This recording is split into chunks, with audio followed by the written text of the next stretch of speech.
Kia ora, welcome back everybody. Hey, I have been receiving a heck of a lot of questions, more so than just the ones through the interactions with those people that are looking to join the Special Air Service. So I thought I'd try to chunk a bunch of these together and go through a few of them right now. There's heaps. I've literally got hundreds of questions. Some of them are fairly similar, so that sort of helps bring it down a little bit, but a number of them, or the vast majority of them, are very, very different. So yeah, anyway, I'll jump through these in no particular order. I've got them on a Google document just because I had to copy and paste them as I was going. So the first one is, what was my favorite segment of the reinforcement cycle? So sorry, I should have said these questions are in relation to, I've chunked these ones up in relation to the cycle, both the New Zealand cycle and the Australian SAS cycle. So we'll go through those. Favorite segment of the reinforcement cycle? For me, everything on the cycle in NZ and Australia. Everything was my favorite. I think getting through each course was a favorite, whether it was the parachuting course, whether it was the combat survival, the escape and evasion, resistance to interrogation, the list goes on and on. All of it, I loved all of it. That's the easiest way I can put it in terms of favorite segments. I didn't have one specific piece, not that I can think of right now anyway, but I do know and remember I loved every single part of the cycle. Just the preparation before each course, the conduct of each course, like being in it and doing those things, learning and applying as best I could, and then the completion of that course and knowing that I was still here is like, whew. So yeah, loved all of it. Next one was, what was the most challenging part of the reinforcement cycle for you? Again, it's hard for me to break it down to pinpoint one specific thing. The most challenging part of the reinforcement cycle, I guess for me, in NZ anyway, I'll speak about NZ first and then Australia, because there is some similarities in terms of that. So in NZ on the cycle, probably the most challenging thing for me was that everything that I was about to learn was new. Jumping out of an aeroplane for the first time was all new. So making sure that I could do all the ground training properly to the minimum standard before they would feel comfortable, before I could get up in a plane and be not pushed out, thankfully, but launch myself out the aircraft. That was a lot of learning, a lot of physical work, and through that helped, well, that definitely helps me being a kinetic type hands-on learner. So that aspect of it. What else is it? Most challenging part? Yeah, combat survival was it was all of it. Counter-terrorism, patrol procedures, all really challenging. Demolitions, had to incorporate some maths calculations, not that I can remember them now, but had to incorporate some maths and use of some calculations. So that was all a challenge for me because I was never a great student in school. But the need to have to learn, hang back, do a few extra lessons, spend some time, pick the brains of those that were able to do that stuff quite well. And, thankfully they were gracious and kind enough to help me. The instructors as well were helpful too. So yeah, it was all challenging for me, especially being so young. Now in Australia, again, I've mentioned I had a bit of an advantage. I felt like I was relearning or going over things again and just learning to do them the way that in Australia that they expected and wanted me to do it. So there probably I probably didn't feel as much pressure. It was still challenging though, because you still want to. My thought and the pressure that I put on myself was the perception that, well, the instructors know I've done the New Zealand selection and the cycle. They have a good idea of, similar sort of training, similar sort of courses that are happening. So I felt anyway, that the instructors would be thinking that I should be at a certain level, maybe it's a slightly higher level than where the rest of my cohort was for cycle in Australia at SASR. Whether or not they thought that or not, I don't know. That this was just what I was putting on myself and what was going on in my own head. And I think for me, it logically made sense. I've been through stuff here in NZ, so I should be at a level which should probably, maybe not massively higher, but which should put me at even slightly higher than where my cohort was, or the guys that I was fortunate to be on cycle with in Australia. So that's how I looked at it. So still a challenge from that perspective, because I didn't want to, I definitely didn't want to be performing poorly or badly whilst I was on cycle over there. So yeah, all of that was fairly challenging too. How did the Australian and New Zealand reinforcement cycles differ in their approach? This one's pretty big, so it'll depend on how much time I've got left. I'll try and get through it as quick as I can. There were night and day, huge difference from my perspective going through the New Zealand cycle than the Australian one. Both excellent in terms of what they do and how they go about getting the types of operators that they want for the unit, for their respective units in NZ and Australia. But very, very different in terms of their approach. And probably the main differences was in NZ, you still double around everywhere, you still get your heels together, everybody's staff, like the whole, I suppose, strictness, and yeah, just probably the strictness. I was going to say discipline, but no, they're both disciplined. The strictness of it, and how, like, I felt like I was walking on eggshells in NZ a lot more than how I felt in Australia, and I'll talk about Australia after. So, there's some of the instructors. I don't think he'd mind if I mention his name. I don't think he's in anymore, but Ron Marsh was a well-known operator, had very strong, solid reputation within the unit, as well as other directing staff there too.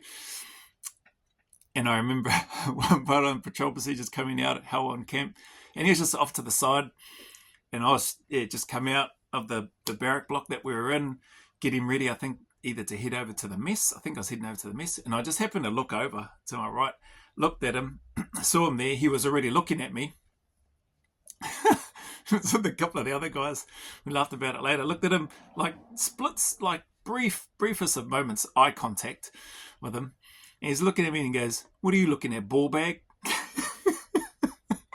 And I just, as soon as I saw him and he said, I was like, oh, I just put my head down and then just walked off to the mess, had a smile, like didn't want him to see me smiling, and then just started smiling as I was walking away once I felt like I was safe and he wouldn't be able to see me. We got into the mess anyway, me and the other boys that were there, and I remember we just cracked up. We're just laughing. It's like, you got called ball bag today? Like, it's funny, man. They have this, for me anyway, as a young man on cycle during that time, 21 years of age, seeing these hardened SAS operators, grown men, lots of experience. Yeah, I felt like I was walking on eggshells all the time. And but to their credit, man, it was an awesome place to be. So those are probably the main differences: walking on eggshells, the strictness of it, clicking your heels together all the time, everybody's staff all the time, all the way through, and the need to double everywhere. You don't get to walk or take your time. So in Australia, very different, hey? Like it felt less. Not like the discipline was the same, but less strict. Didn't have to double everywhere.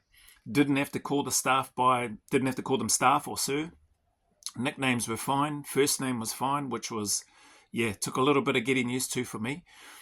But once I got used to it, man, I found for me the learning, the instruction that was being received, that was being taught, and the learning, my ability to be able to absorb information, it seemed like a lot better for me anyway. It was awesome.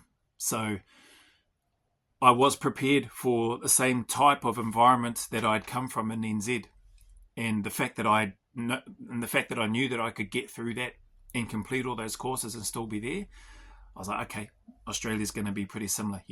We're pretty similar in how we do things. So I expected that. But when it wasn't, and it was completely the opposite, I was like, wow, this is awesome. This is cool.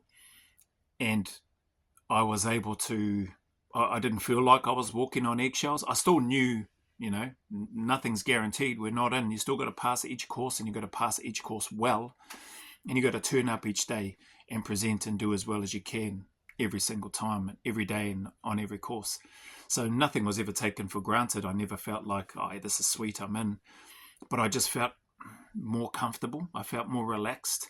And I think in that, for me, having that more relaxed state that I felt, and that environment that SASR created, which was clearly works for them, it worked really well for me. Like, I was able to take in the information, I was able to go and apply it. I felt like I was applying things effectively. There's definitely some things that I needed to work on, or that the instructors were kind enough to speak with me about and go, hey, need to do this, need to do that. But thankfully it wasn't ongoing, and it wasn't, I wasn't getting pulled up for the same things over and over again, which is something that you want to watch out for regardless of which selection or cycle you end up on. And just that whole environment, the way that I just felt a lot calmer. I was like, oh man, so the environment was great. So that's probably the two biggest differences between the NZ cycle and the Australian cycle. There's probably other things to it as well, but those are the two biggest standouts for me in terms of that question. I'm going to carry on because I've got heaps of questions, and that's only the third one. Was there a moment you seriously doubted whether you'd pass the reinforcement cycle? Man, you know what? I think, to be fair, on both NZ and Australia, and I think I touched on with some of the pressure that I was putting on myself, was there a time I ever seriously doubted whether you'd pass? I think I always had that in the back of my mind. In New Zealand and Australia, I always had that thought. I don't know about seriously doubting, but I always had that thought in my mind that I could fail the cycle through not performing to the required standard on a particular course during the cycle. So yeah, that's probably how I would answer that one. Moment where I seriously doubted whether, I can't recall a moment where I seriously doubted whether or not I'd pass. I just knew that was always in the back of my mind, that I could fail, that I could be removed, that I could get a tap on the shoulder, get spoken to by the staff. Maybe that's my one warning. Then if I got another tap on the shoulder, then I was probably going to be gone. So thankfully for me, I never had any taps on the shoulder that I can recall in NZ or Australia to get a warning about my performance, or that it wasn't up to standard, or that I needed to lift my game.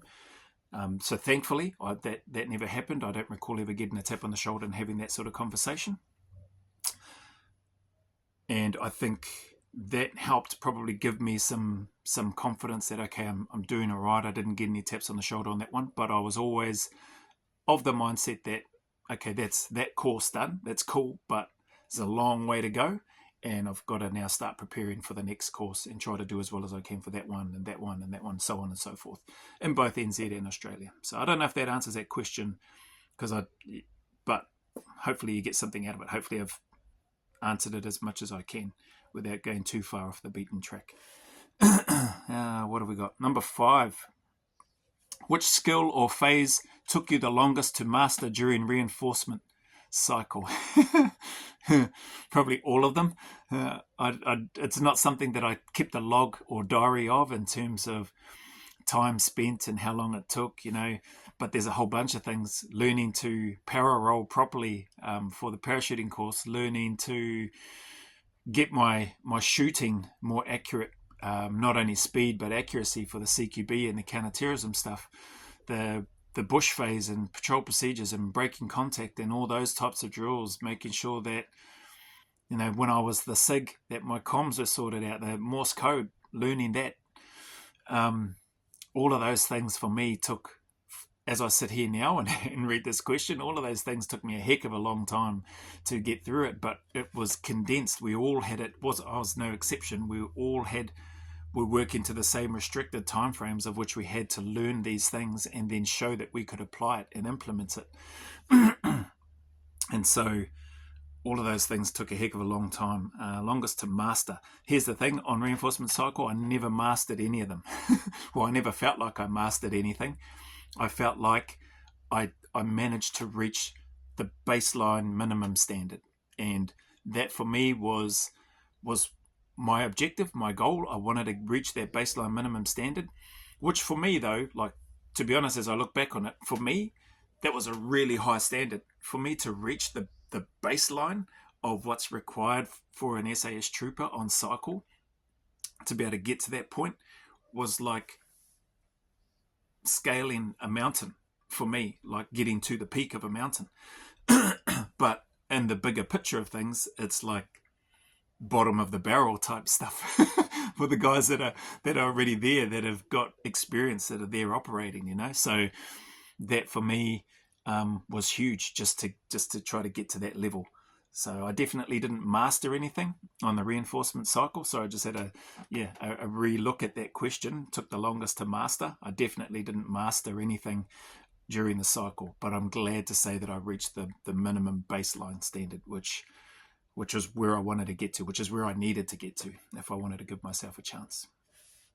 And so yeah, all of it takes time. You're not going to master anything on cycle, I don't think, not unless you're just a blanking ninja. There may be people that have mastered certain things. I definitely wasn't one of those. I don't recall mastering anything on my cycle in NZ or Australia. How did your body physically change during the reinforcement cycle? I put weight on. That's how it changed. No, I got back to my normal weight, for one, during the cycle. So anywhere between 93 to 98 kilos. Right now, I'm just under 98 kilos, so 97.4 this morning. And I've been between that weight range for the longest period of time. Sometimes if I'm doing a little bit more training and haven't really felt hungry because of the intermittent fasting, which can happen, sometimes it might be a day or two before I have something to eat, I still tend to maintain my weight reasonably well, but I will typically drop down to around about 93, sometimes 92. And then I've never had an issue with being able to put weight on.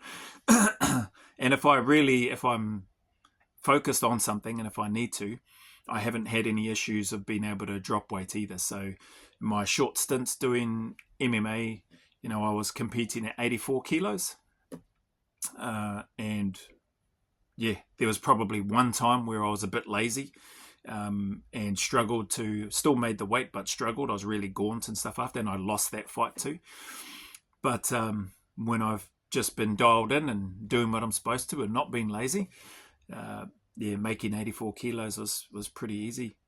So if I needed to or wanted to, or if I had a reason to be focusing my training and progression and body weight or whatever towards 84 kilos, I know that I could, but I'm comfortable and happy with where I'm at, and not training for anything in particular other than just staying mobile and active. So yeah, I put weight back on, is how my body changed during the reinforcement cycle. I do feel like I got physically and mentally stronger too, because of the scarrings from the selections, and in Australia, having already done the selection and cycle in NZ, then having done the selection in Australia, I definitely found myself physically and more mentally capable or stronger. Yeah, hopefully that makes sense. How are we going? Yep. Okay, we'll keep going. What's one lesson from the reinforcement cycle that stuck with you for life? One lesson from the reinforcement cycle that stuck with me for life.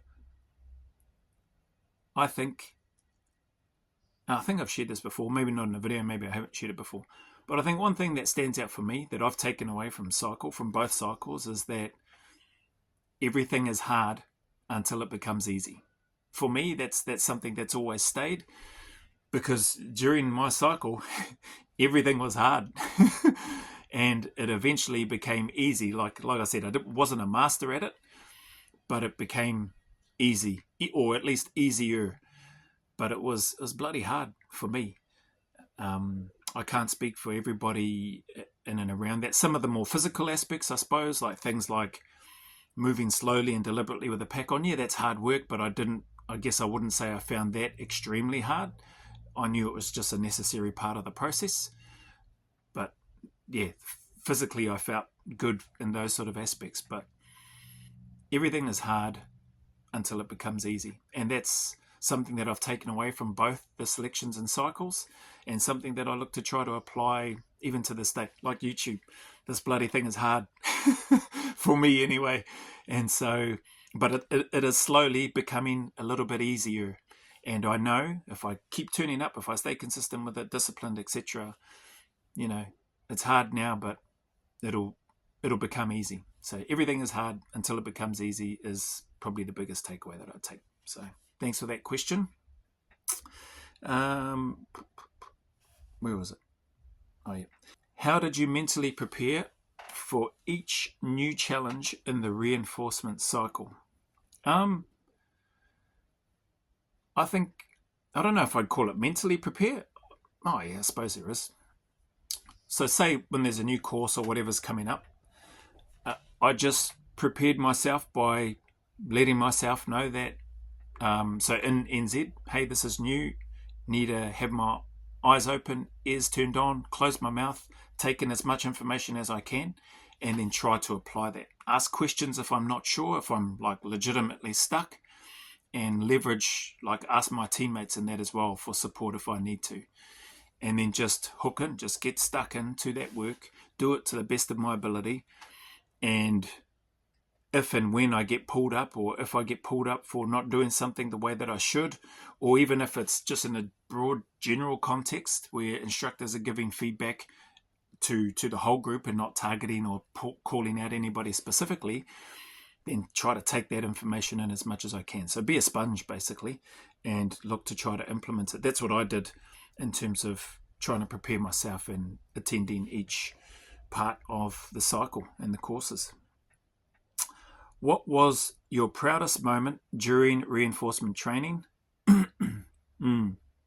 What was your proudest moment during the reinforcement training? My proudest moment for me during cycle, both NZ and Australia, was still being there at the end of each course. That's probably the proudest moments that I had. So after each course, knowing that I had passed that course was, for me, was an extremely satisfying moment. So was it proud? I don't know about proud. It was just personally satisfying to me to know that I had passed it to the minimum standard, the baseline standard, and that I was still there. So those are the things that stand out to me of having that opportunity. Let's go one more. Number 10, which training activity or phase was most rewarding once you completed it? Yeah, probably pretty similar to maybe one or two or some of the questions I've answered so far. Which training activity or phase was most rewarding once you completed it? For me, all of it. Every single aspect and every single part of the cycle was rewarding. Was rewarding once I had completed it. There's no way I could pinpoint any one course, the demolitions course, the resistance to interrogation, the combat survival, the counter-terrorism patrol procedures, the parachuting, the small boating. All of the courses, were awesome. They were all equally rewarding to me for different reasons. Things like, okay, I've got this set of skills and tools now that I can add to my kete. I've got this experience in that now in and around these things, which I have quite a strong interest in, or maybe I didn't have as much of an interest in, but I knew that I could go to certain people to get better at it if I needed to, and when I needed to. They were all incredibly rewarding. So if you're fortunate, anybody going on past the selection, fortunate to get onto the cycle, anybody that's been through cycle, I think anyway, would find that every single course that you do on cycle is the most rewarding at that time. So yeah, hopefully that helps. That's been about 25 minutes or a little bit under. Appreciate your time, appreciate the questions I've got.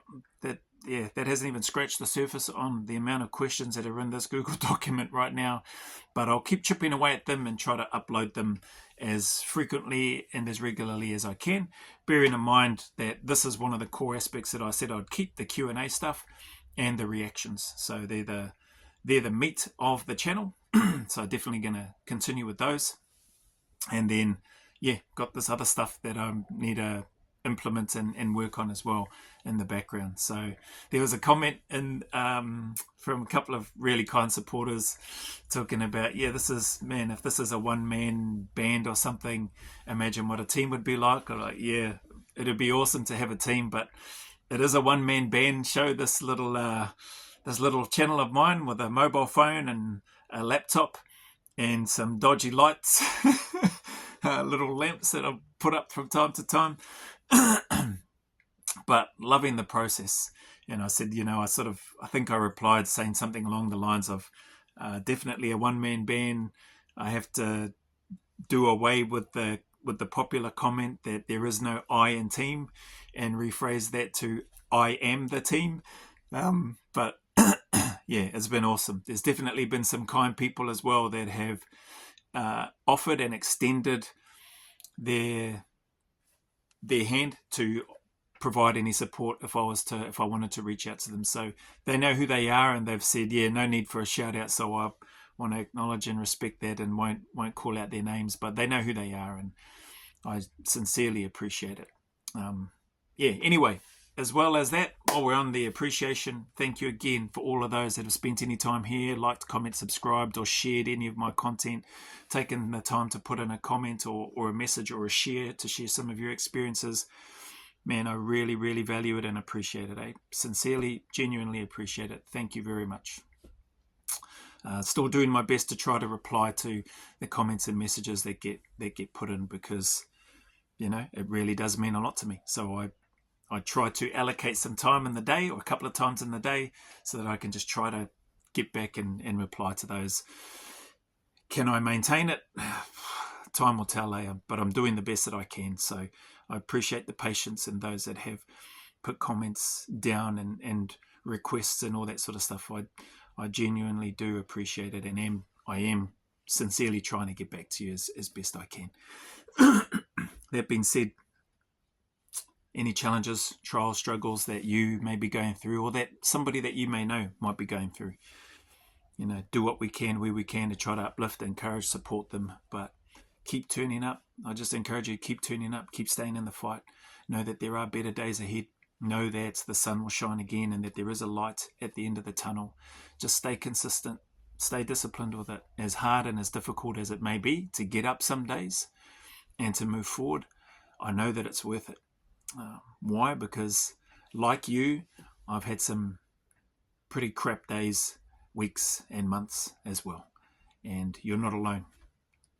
Every single one of us are going through difficult things and going through things that we're trying to navigate our way through, whether it's business, whether it's work, whether it's working with clients, whether it's family relationships, whatever it is.